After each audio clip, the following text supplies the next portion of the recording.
पूर्ण परमात्मा की सच्ची भक्ति, यानी अपनी महिमा वो आप पर सुनाने के लिए आते हैं। कहते हैं यदि भक्ति सच्ची साधना लड़की करती है, बेटी करती है, वो उस साकेत पुत्र से 1000 गुना अच्छी है जो परमात्मा की साधना नहीं करता।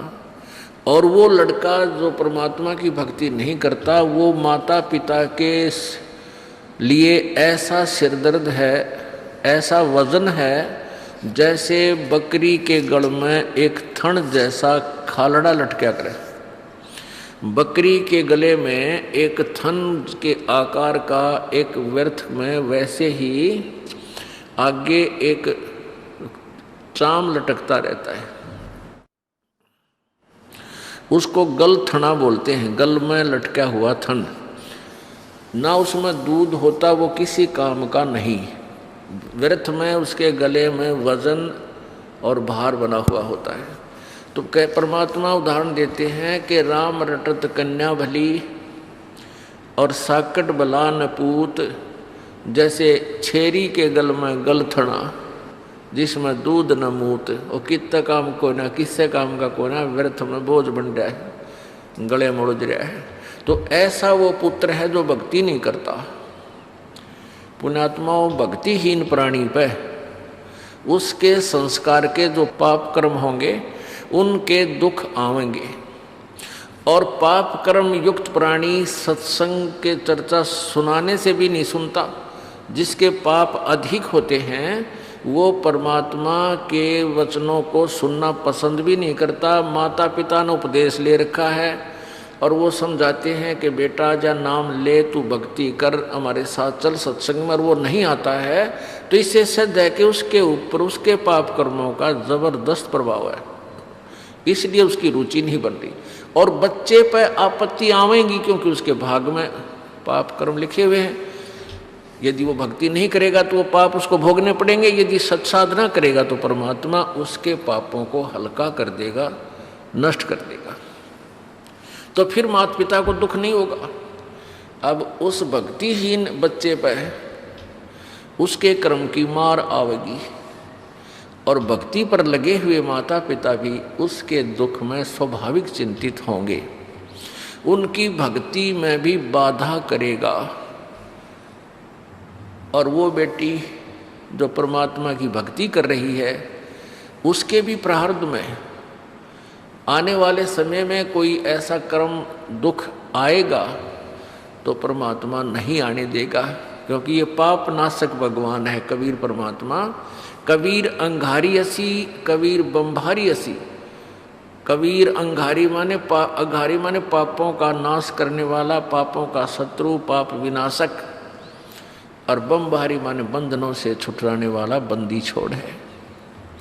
तो वो उस बेटी के उस प्रारब्ध के उस कठिन कर्म को, उस पाप कर्म को नष्ट कर देगा, इसलिए वह बेटी सुखी रहेगी।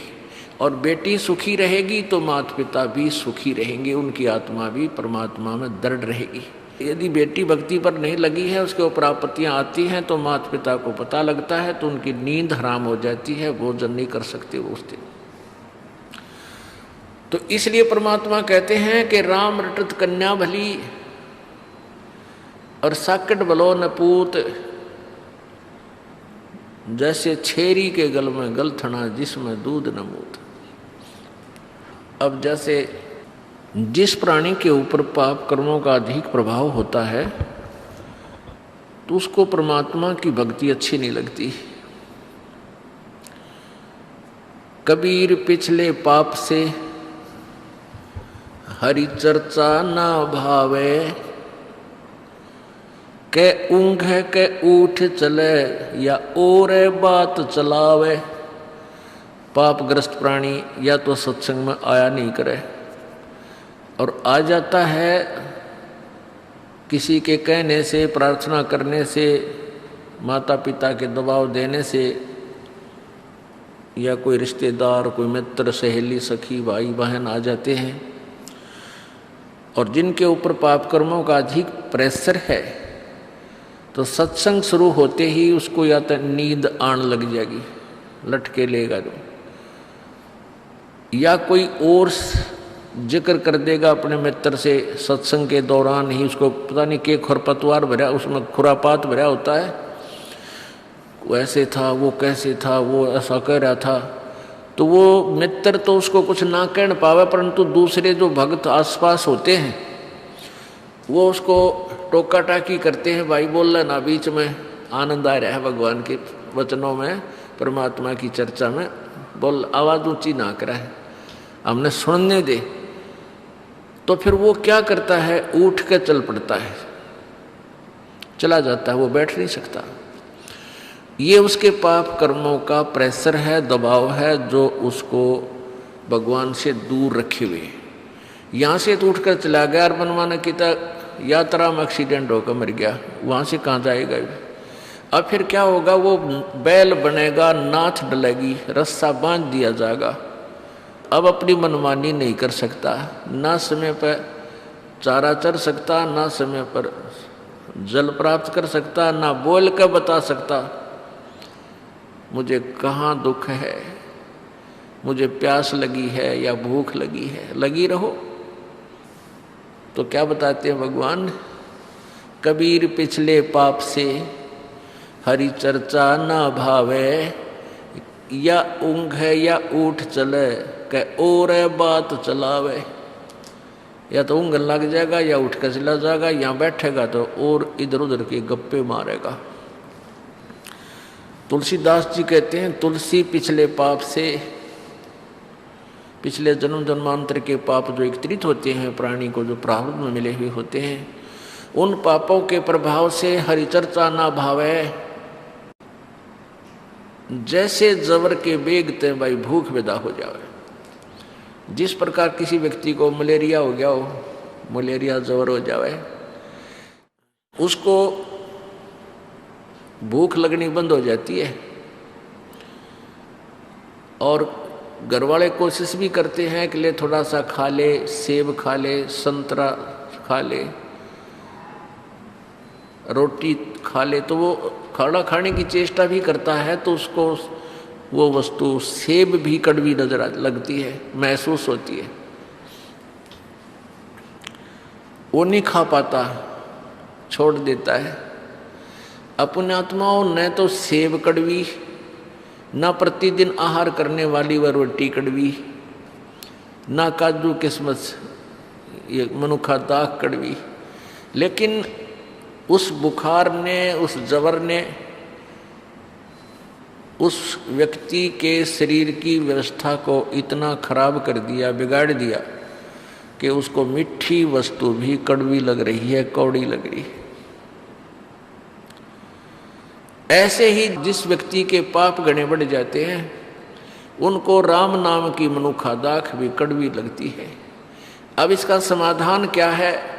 जिस व्यक्ति को जबर हो गया है तो उसके लिए क्या समाधान है कि उसने कड़वी कुनीन खानी पड़ेगी। वो कुनीन की टेबलेट, गोलियां,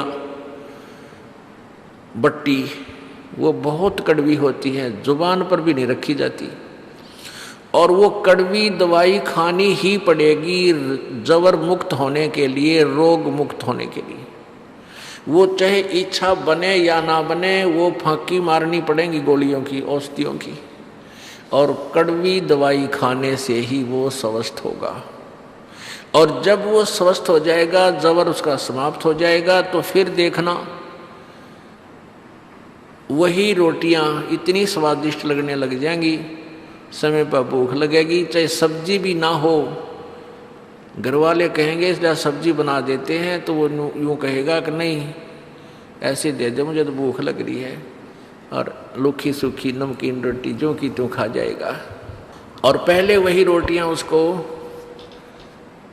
कड़वी लगे थी, खाई नहीं जा रही थी।